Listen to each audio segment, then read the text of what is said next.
Hello दोस्तों, वित्त मंत्री ने अपने 20 लाख करोड़ रुपए के इकोनॉमिक रिलीफ पैकेज में शिशु लोन लेने वालों के लिए 1500 करोड़ रुपए के रिलीफ की बात की। अब आगे ये समझना होगा कि ये 1500 करोड़ का रिलीफ शिशु लोन लेने वालों को कैसे मिलेगा, क्या उनको फायदा होगा। इस वीडियो में इसी के बारे में जानने की कोशिश करेंगे। तो आगे बढ़ते हैं।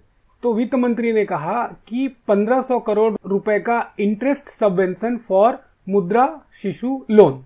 अब बात ये आती है कि ये इंटरेस्ट सबवेंशन होता क्या है। तो इसको अगर सामान्य भाषा में समझने की कोशिश करें तो ब्याज में छूट देकर आर्थिक सहायता देने की कोशिश करना।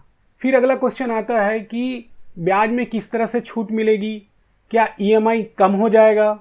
तो जब आप डिटेल में जाओगे तब आपको समझ में आएगा कि ये इंटरेस्ट सबवेंशन की जो छूट मिलने वाली है वो सबको मिल सकती है, लेकिन क्या सब इसका फायदा उठा सकते हैं, ये क्वेश्चन वाली बात है। अब जैसा कि सबको मालूम है कि 1 मार्च 2020 से 31 मई 2020 तक का period 3 month loan moratorium period चल रहा है। इस पीरियड में किसी को ईएमआई देने की अभी जरूरत नहीं है। अब ये पीरियड खत्म हो जाएगा तो फिर लोगों के ऊपर ईएमआई की मार पड़ेगी।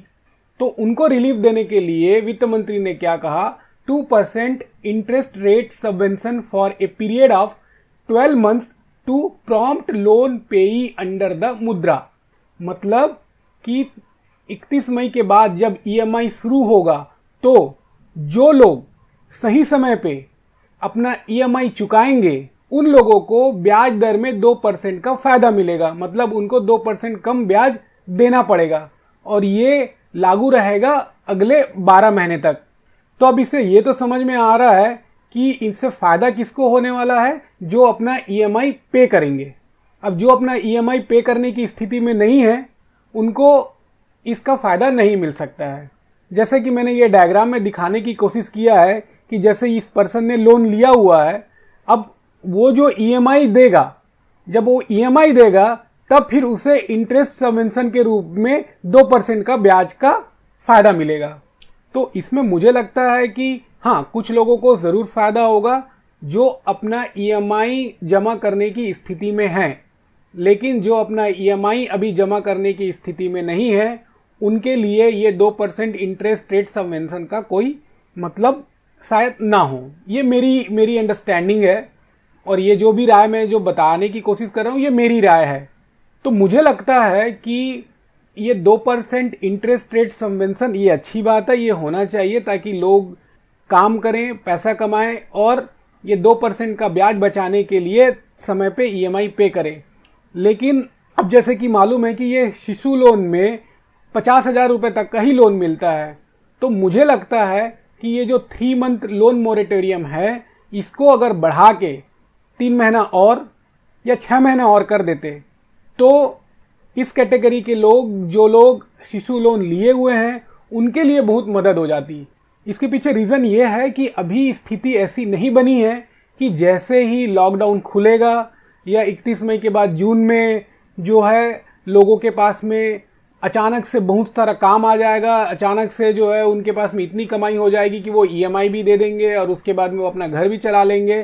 तो मुझे लगता है कि इसमें थोड़ा टाइम लग सकता है। तो 3 महीने का अगर और लोन मॉरेटोरियम बढ़ा देते तो अच्छा होता।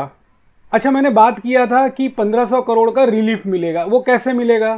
तो उसको समझने के लिए हमें समझना होगा कि ये शिशु लोन के अंतर्गत कितना आउटस्टैंडिंग लोन है। तो इसके अंतर्गत 1.62 लाख करोड़ का आउटस्टैंडिंग लोन है। अब अगर ये एज्यूम करते हैं कि जो लोगों ने भी शिशु लोन लिया है उन लोगों ने 50,000, जो कि मैक्सिमम अमाउंट है शिशु लोन के अंतर्गत, उतना उन लोगों ने लोन लिया है।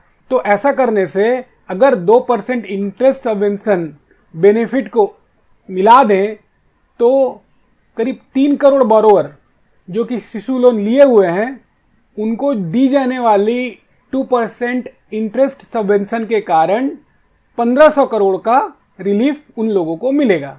मतलब ये 1500 करोड़ का जो ब्याज है वो उनको देना पड़ता, लेकिन सरकार ने कहा कि 2% की छूट देंगे तो ये 2% सरकार को बियर करना पड़ेगा, या कहें रिलीफ मिल गई लोगों को। तो मुझे आशा है दोस्तों कि आपको ये समझ में आ गया होगा कि इंटरेस्ट सबवेंशन का फ़ायदा उन्हीं को मिलेगा जो लोग अपना ईएमआई समय से जमा करेंगे। मुझे अभी भी लगता है कि सरकार ने ये कोशिश करनी चाहिए थी कि ये शिशु लोन लेने वालों के लिए लोन मॉरेटोरियम को 3 महीना और बढ़ा देते, तो मुझे लगता है कि उनके लिए ये ज़्यादा अच्छा होता। अच्छा, मैं बार बार ये लोन मॉरेटोरियम की बात कर रहा हूँ।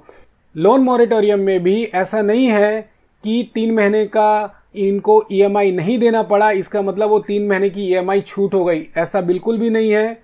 ब्याज है वो ऐड होते रहेगा और उसके बाद में जितना भी अमाउंट ब्याज का आएगा वो हो सकता है कि आगे चल के जो ईएमआई का ड्यूरेशन है वो ईएमआई ड्यूरेशन बढ़ जाए।